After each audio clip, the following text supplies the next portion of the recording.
ব্যতিক্ৰমী চিত্ৰশিল্পীৰ ব্যতিক্ৰমী চিন্তা পেন্সিল বা ৰং বোলাই নহয় চাহপানী আৰু মেগীৰে অংকন কৰিলে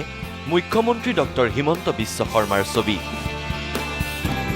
যোৰহাট জিলাৰ পূজাডুবিৰ এজন যুৱ চিত্ৰশিল্পী স্নাতক বৰ্ষত অধ্যয়নৰত এই ব্যতিক্ৰমী মনৰ চিত্ৰশিল্পীজনৰ নাম বাবু সোণোৱাল চিত্ৰশিল্পী বাবুৰ কেনভাছত প্ৰাণ পাই উঠিছে মহামানৱ মহাত্মা গান্ধীৰ পৰা শিল্পী ৰাজনীতিকৰ চিত্ৰই কিন্তু তাৰ মাজতে ব্যতিক্ৰম দুখন চিত্ৰ হয় এইজন যুৱ চিত্ৰশিল্পীয়ে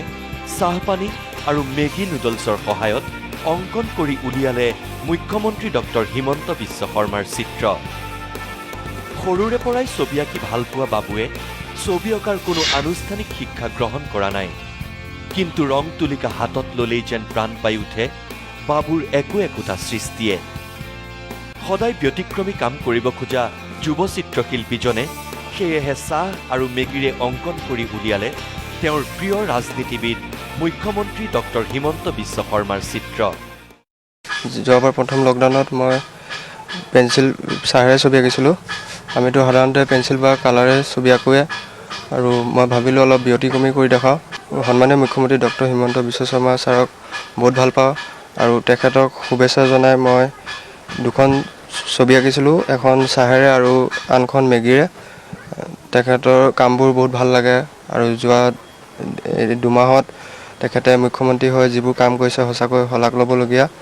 আৰু তেখেতৰ শুভেচ্ছা হিচাপে মই দুখন ছবি চাহেৰে আৰু মেগীৰে অংকন কৰিছিলোঁ ছাৰলৈ মোৰ ফালৰ পৰা বহুত অভিনন্দন জনালোঁ যুৱ চিত্ৰশিল্পী বাবু সোণোৱাল এনে ব্যতিক্ৰমী চিন্তাৰে উজলি উঠক নিজৰ কৰ্মক্ষেত্ৰত এই চিত্ৰশিল্পীগৰাকীলৈ নিউজ লাইভৰ তৰফৰ পৰাও জনালোঁ অলেখ শুভকামনা কেমেৰা পাৰ্চন গণেশ মণ্ডলৰ সৈতে যোৰহাটৰ পৰা প্ৰদীপ বৰা নিউজ লাইভ